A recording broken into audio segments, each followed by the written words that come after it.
Hello friends, आपको स्वागत है हमारा अपना YouTube channel Pramod Kashyap study point में। फ्रेंड्स, आज हम लोग देखेंगे क्वेश्चन नंबर 6। ये जो क्वेश्चन है सैनिक स्कूल परीक्षा 1994 में पूछा गया प्रश्न है। दोस्तों, इस क्वेश्चन में क्या कह रहा है कि 4 अंकों की न्यूनतम संख्या में वह कौन सी न्यूनतम संख्या जोड़ी जाए कि प्राप्त संख्या पूर्णतः 89 से विभाजित हो जाए। तो इस प्रकार के क्वेश्चन जब भी पूछेगा तो हम लोग इसको कैसे सॉल्व करेंगे। तो सबसे पहले इस क्वेश्चन सॉल्व करने से पहले ये देखना है कि 4 अंकों की न्यूनतम संख्या क्या होती है।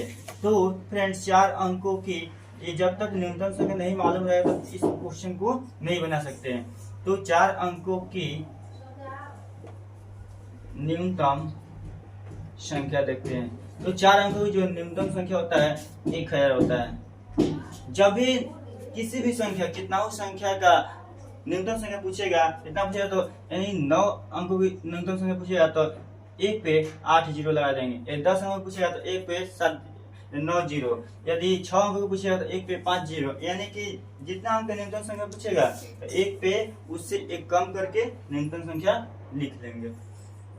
उसे कह रहा है कि इस संख्या में क्या जोड़ी जाए। तो जोड़ी की संख्या पहले देखते हैं न्यूनतम संख्या क्या होगी। ठीक है, तो इसको बनाने के लिए सबसे पहले 1000 में 89 से भाग देंगे। तो इसको फ्रेंड्स एक बार में ले जाएंगे, 89, यानी कि यहाँ पर इसको हासिल लेगा हो जाएगा 10, 10 में से 9 घटेगा तो 1, फिर यहाँ पर 1, फिर ऊपर से उतरेगा 0, फिर 89 से 1 बार में जाएगा 89। इसको माइनस करें फ्रेंड, फिर इसको देगा तो 10, 10 में से 9 घटेगा तो 1, यहाँ पर 10 में से 8 2, यानी कि अब यहाँ से अब यही आंसर नहीं हो जाएगा। ये तो शेषफल आया, शेषफल कितना आया 21।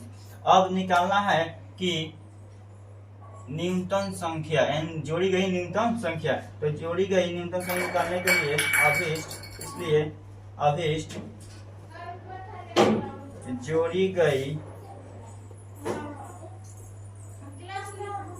न्यूनतम संख्या बराबर इस 89 में से इस शेषफल को माइनस कर देंगे, यानी कि 21। यानी माइनस करेंगे 9 में से 1 घटेगा तो 8 और 8 में से 2 घटेगा 6, यानी कि हमारा जो आंसर होगा 68, ऑप्शन नंबर सी। दोस्तों, हम लोग देखेंगे क्वेश्चन नंबर 7। क्वेश्चन 6 में हम लोगों ने छोटी छोटी संख्या निकालने सीखा था। अब जो क्वेश्चन नंबर 7 है इसमें हम लोग बड़ी से बड़ी संख्या निकालने के लिए सीखेंगे। तो इस क्वेश्चन में कह रहा है 4 अंकों की बड़ी से बड़ी संख्या ज्ञात कीजिए जो 88 से पूर्णतः विभाज्य हो।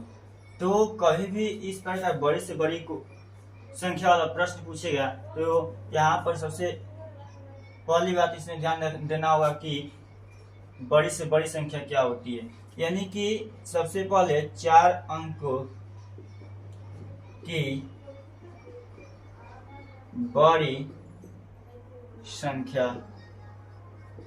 देखेंगे।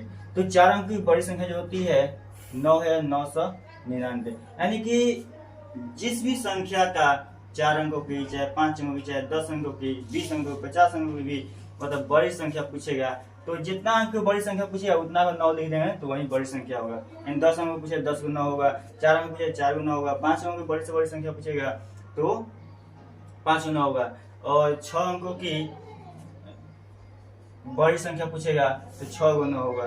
तो इसमें हमको 4 अंकों की बड़ी संख्या से मतलब है 4, 5, ठीक ना। तो अब इसमें कह रहा है कि बड़ी से बड़ी संख्या कौन सी जोड़ी जाएगा कि मतलब 88 से पूर्णतः विभाजित हो जाए। तो सबसे पहले इसमें 9,999 में 88 से भाग देंगे। तो ये फ्रेंड्स एक बार में जाएगा 88, माइनस कर 1 ऊपर से 9, फिर एक बार में इसको ले जाएंगे तो एक बार में 88, इसको माइनस करेंगे 9 में से 8 1, यहाँ पर 3, फिर ऊपर से उतरेगा 9। अब देखते हैं 2 एक बार में तो नहीं जाएगा, 2 3 बार में चेक करते हैं तो 88 मल्टीप्लाई 3 तो 24 से 4 24 2 24, यानी कि 3 बार में 264। माइनस करेंगे 9 में से 4 घटे 5 और यहाँ से लेगा तो 11, 11 में से 6 5, यानी कि यहाँ पर जो शेषफल आया शेषफल 55 है। तो छोटी संख्या निकालने के लिए हम तो 88 में से 55 माइनस कर देते थे, लेकिन इसमें बड़ी से बड़ी संख्या निकालना है तो इसमें जो बड़ी संख्या है इसमें से इस शेषफल को माइनस करेंगे, यानी अभिष्ट, इसलिए अभिष्ट बड़ी सी बड़ी संख्या बराबर इस जो 4 अंक की बड़ी संख्या है उसमें से इस शेषफल को माइनस करें, आंसर आ जाएगा 999 माइनस 55, यानी कि 5 में से 9 में से 5 हटाए 4, फिर 9 में से 5 हटाए 4, फिर 9, यानी कि हमारा जो आंसर हुआ 9944, यानी कि ऑप्शन नंबर डी। फ्रेंड्स, हम लोग क्वेश्चन 8 देखेंगे। इसमें सीखेंगे कि अभाज्य गुणनखंड कैसे निकाला जाता है। कोई भी यदि आपको एलसीएम आता है निकालने एलसीएम को लसा बोलते हैं, लसा आता है निकालने के लिए, तो आप अभाज्य गुणनखंड आसानी से निकाल सकते हैं। तो जैसे एलसीएम निकलता है ऐसा ही अभाज्य गुणनखंड निकलता है। एक है एक और अभाज्य गुणनखंड निकालने के लिए सबसे पहले है कि ये कितना संख्या जाएगा, 2 से जाएगा, 2 से जाएगा 3 से, 3 से जाएगा 4 से, 4 से जाएगा 5 से, 5 से नहीं जाएगा 6 से चेक करेंगे। तो यहाँ से देखने से लग रहा है कि ये 2 से कट जाएगा, 2 से इसमें भाग देंगे फ्रेंड्स 500 बार में ये कट जाएगा। फिर इसको 2 से ले जाते हैं, 2 से 250 बार में, फिर 2 से 125 बार में। अब देखते हैं 2 से तो अब ये नहीं जाएगा, अब इस देखते हैं कि 3 से जाएगा, नहीं जाएगा, 4 से 5 से जा सकता है, इस 5 से ले जाएंगे, 5 से 25 बार में, फिर 5 से 5 बार में, फिर 5 से 1 बार में। अब ये नहीं जाएगा, ये तब तक प्रोसेस चलता रहेगा जब तक यहाँ पर 1 ना आ जाए। तो यहाँ से लिख सकते हैं फ्रेंड्स कि अभिष्ट अभाज्य गुणनखंड बराबर इस सबको गुना में लिख देंगे, 2 multiply 2 multiply 2 multiply 5 multiply 5 multiply 5, यानी कि जो हमारा अभाज्य गुणनखंड है friends 2 multiply 2 multiply 2 multiply 5 multiply 5 multiply 5 multiply 5, यही हमारा अभाज्य गुणनखंड हुआ। एक प्रश्न दे रहे हैं फ्रेंड्स, यदि आपको समझ में आया होगा तो इसको बनाइएगा, यानी कि क्वेश्चन नंबर जो 9 दे रहा है कि 300 का अभाज्य गुणनखंड क्या होगा। सेम ऐसा ही ये बनेगा जैसे ये वाला बताया है, ऐसा ही सेम प्रोसेस इसका भी होगा। और क्वेश्चन नंबर 10 देखें फ्रेंड्स, हम लोगों ने क्वेश्चन 9 तक कर लिया, अब क्वेश्चन 10 देखते हैं कि ये क्वेश्चन क्या कह रहा है। यानी कि इसमें कह रहा है कि 1 और 100 के बीच में ऐसी कितनी संख्याएं हैं जो 7 से पूर्णतः विभाजित हो जाए। यानी कि इस प्रकार के जब भी क्वेश्चन मिलेगा तो सबसे पहले हैं दोनों में से कौन बड़ा है, दोनों से 1 और 100 के बीच में, यानी कि जो बड़ी संख्या होगी उसी में जो 7 से भाग देंगे, यानी कि जो भागफल आएगा वही हमारी जो संख्या होगी उतना ही संख्या होगी जो 7 से कटेगी, यानी 7 से पूर्णतः विभाजित होगी। तो यहाँ पर 100 में हम 7 से भाग देंगे, तो इसको एक बार में लेते हैं, तो माइनस करेगा 3 और ऊपर से करेगा 0। अब ये जाएगा 4 से, तो 4 से माइनस करेंगे कितना है 2, यानी कि ये हो गया शेष। तो हमको शेष से मतलब नहीं, इससे मतलब नहीं है, हमको मेन मतलब जो है किससे है, भागफल से, यानी भागफल जो होगा वही हमारा आंसर होगा। यहाँ से लिख सकते हैं अभिष्ट संख्या बराबर 14, यानी कि हमारा जो आंसर हुआ 14।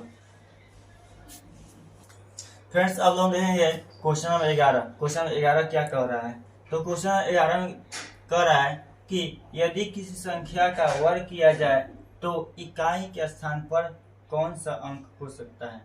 तो पहले इस क्वेश्चन बनाने से पहले ये ध्यान रखना है, जानना जरूरी है कि कौन कौन सी संख्या है जिसको वर्ग करने पर मतलब वही संख्या आता है।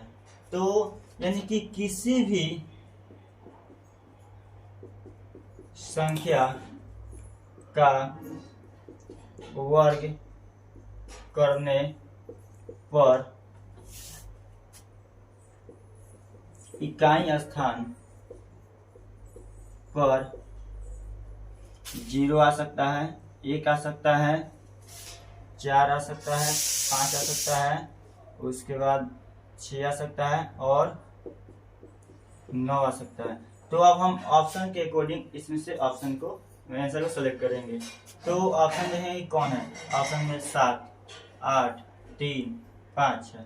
तो यानी कि कौन सा इसमें से मैच कर रहा है, यानी कि हमारा जो आंसर होगा 5, यानी ऑप्शन नंबर डी होगा। यानी कि इसको आप याद कर लीजिएगा, किसी भी संख्या का, दुनिया की कोई संख्या हो, उसको वर्ग करने पर हमेशा इकाई स्थान पर 0 आएगा, नहीं तो 1 आएगा, नहीं तो 4 आएगा, नहीं तो 5 आएगा, नहीं तो 6 और 9, यानी इतना ही 1, 2, 3, 4, 5, 6, यानी यही 6 कोई संख्या में से कोई ना कोई आ सकता है, यानी कि हमारा जो आंसर होगा डी। फ्रेंड्स, अब हम लोग क्वेश्चन नंबर 12 देखेंगे कि क्वेश्चन नंबर 12 में क्या कह रहा है। हम लोग क्वेश्चन 11 में कि मतलब किसी संख्या का वर्ग किया जाए तो उसके इकाई स्थान पर कौन सा अंक हो सकता है, वो सीखा था। अब हम सीखेंगे कि किसी भी संख्या का घन किया जाए तो उसके इकाई स्थान पर क्या हो सकता है।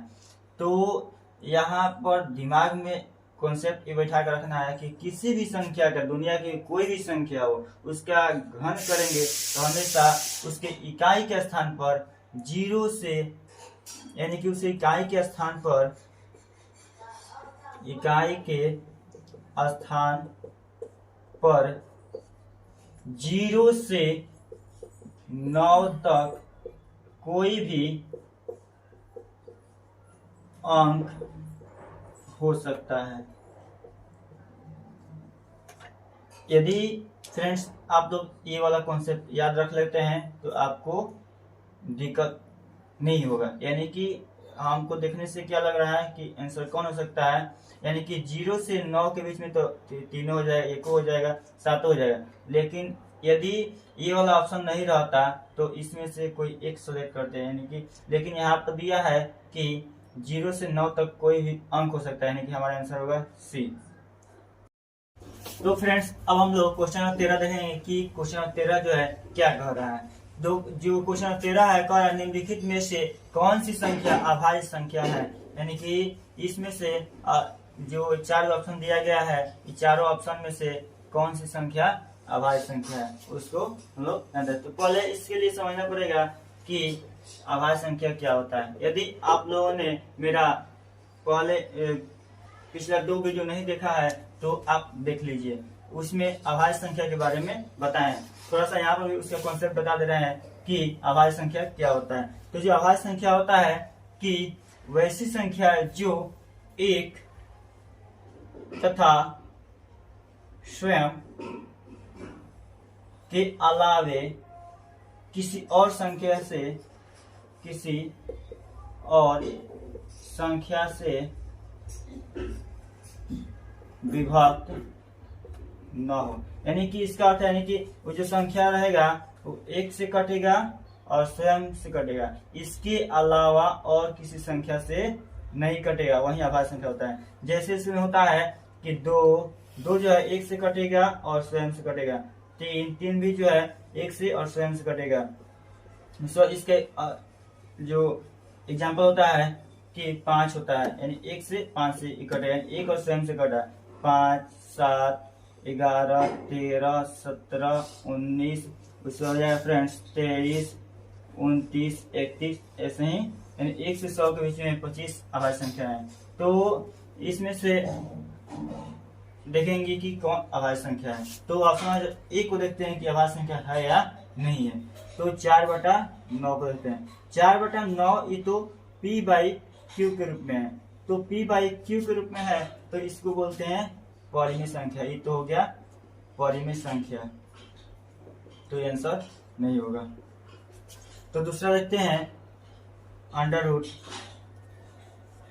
√4/9। इसका जब वर्गमूल निकालेंगे 2/3 होगा। 2/3 ये भी p/q के रूप में हो गया, ये भी हो गया परिमेय संख्या, ये भी नहीं होगा। अब ऑप्शन नंबर सी देखते हैं। है अंडर रूट 4 मल्टीप्लाई 8/2। तो इसको सॉल्व करते हैं दोस्तों, इसको कटाएंगे तो 2 बार में कटेगा, यानी कि 8 दूनी अंडर रूट 16 आया, यानी कि अंडर रूट 16 का वर्गमूल कितना होता है 4, यानी 4 जो है ये अभाज्य संख्या नहीं है। कैसे, ये जो एग्जाम्पल दिया इसमें से नहीं है। ये जो 4 है वो 1 से भी कटेगा और स्वयं से भी कटेगा, इसके अलावा और भी संख्या से कटेगा, तो ये नहीं होगा, ये होगा सम संख्या। अब ऑप्शन नंबर डी देखते हैं क्या है। डी जो है 4/2, इसमें जब कटाएंगे फ्रेंड्स तो 2 बार में कटेगा, यानी कि 2 है जो क्या है अभाज्य संख्या है, 2 है अभाज्य संख्या, यानी कि जो हमारा आंसर होगा डी, यानी कि ऑप्शन नंबर डी हमारा आंसर होगा। तो फ्रेंड्स, यदि हमारा वीडियो अच्छा लगे तो मेरे चैनल को like, subscribe, share and comment करना ना भूले। धन्यवाद।